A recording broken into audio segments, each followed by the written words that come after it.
बड़ा अपडेट सामने आ रहा है। यूएस विमान की इमरजेंसी लैंडिंग कराई गई है। बाल बाल बच गया है यूएस का F-35 फाइटर जेट। क्या इसके पीछे ईरान का हाथ है? ये बड़ा सवाल उठ रहा है। बता दें कि मध्य एशिया में मचे घमासान के बीच एक बड़ी घटना सामने आई है। जंग के दौरान अमेरिका के अत्याधुनिक फाइटर जेट F-35 को अचानक अमेरिकी बेस पर इमरजेंसी लैंडिंग करनी पड़ी। हालांकि जेट और पायलट दोनों सुरक्षित हैं। अब इस घटना ने अमेरिका पर सवाल खड़े कर दिए हैं। अमेरिकी सेंट्रल कमांड के मुताबिक ये फाइटर जेट ईरान के ऊपर कॉम्बैट मिशन पूरा करने के बाद मिडिल ईस्ट में एक अमेरिकी बेस पर सुरक्षित लैंड किया। घटना की जांच शुरू कर दी गई है।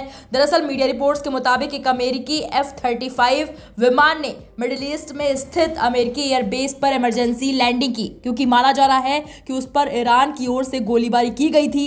अमेरिकी सेंट्रल कमांड के प्रवक्ता कैप्टन टिम हॉकिंस ने बताया कि 5वीं पीढ़ी का ये स्टील्थ जेट ईरान के ऊपर एक लड़ाकू मिशन पर था, जब उसे आपातकालीन लैंडिंग करनी पड़ी। हॉकिंस ने कहा कि विमान सुरक्षित रूप से उतर गया और घटना की जांच चल रही है। फरवरी के अंत में शुरू हुए युद्ध में ईरान द्वारा अमेरिकी विमान को निशाना बनाने का यह पहला मामला है।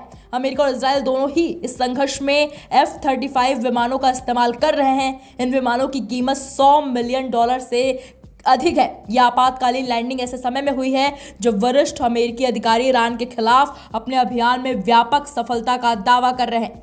रक्षा सचिव पीट हेगसेथ ने कहा कि अमेरिका निर्णायक जीत हासिल कर रहा है और ईरान की एयर डिफेंस सिस्टम पूरी तरह से ध्वस्त हो गई है। बता दें कि ईरान के मिसाइल हमले से उत्तरी इजराइल में बिजली ग्रिड क्षतिग्रस्त हो गया है। इजराइल के ऊर्जा मंत्री एली कोहेन ने ये जानकारी दी है। कोहेन ने कहा कि उत्तरी इजराइल में बिजली ग्रिड को कुछ नुकसान पहुंचा और कर्मचारियों ने कुछ क्षेत्रों में बिजली आपूर्ति बहाल कर दी है और उन क्षेत्रों में भी बिजली बहाल करने का प्रयास जारी है जहां अब भी बिजली नहीं है। इस बीच इजरायली मीडिया ने उत्तरी शहर हाइफा में तेल रिफाइनरी से उठते काले धुएं की तस्वीरें दिखाई। मीडिया के मुताबिक शुरुआती आकलन से पता चलता है कि ईरानी क्लस्टर बम का एक हिस्सा रिफाइनरी से टकराया। अगर इस घटना की पुष्टि होती है तो इसमें ईरान की भूमिका थी, तो ये मौजूदा युद्ध के दौरान पहली बार होगा जब ईरान ने सीधे अमेरिकी विमान को निशाना बनाया हो। हालांकि अभी तक इसकी कोई आधिकारिक पुष्टि नहीं हुई है कि ईरान ने ही अमेरिका के F-35 फाइटर जेट पर हमला किया है, जिसकी वजह से इमरजेंसी लैंडिंग हुई है। ऐसी कोई आधिकारिक पुष्टि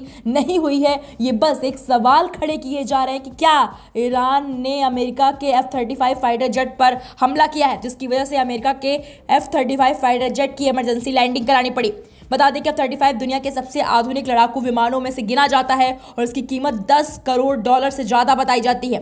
ऐसे में इस तरह की घटना को काफी गंभीर माना जा रहा है। अमेरिका और इजरायल दोनों ही समय ईरान के साथ चल रहे संघर्ष में F-35 जैसे आधुनिक फाइटर जेट का इस्तेमाल कर रहे हैं। ऐसे में इस घटना ने सुरक्षा और रणनीति को लेकर नई चिंता पैदा कर दी है। फिलहाल जांच जारी है और अधिकारी ये पता लगाने की कोशिश कर रहे हैं कि ये तकनीकी खराबी थी या फिर किसी हमले का असर।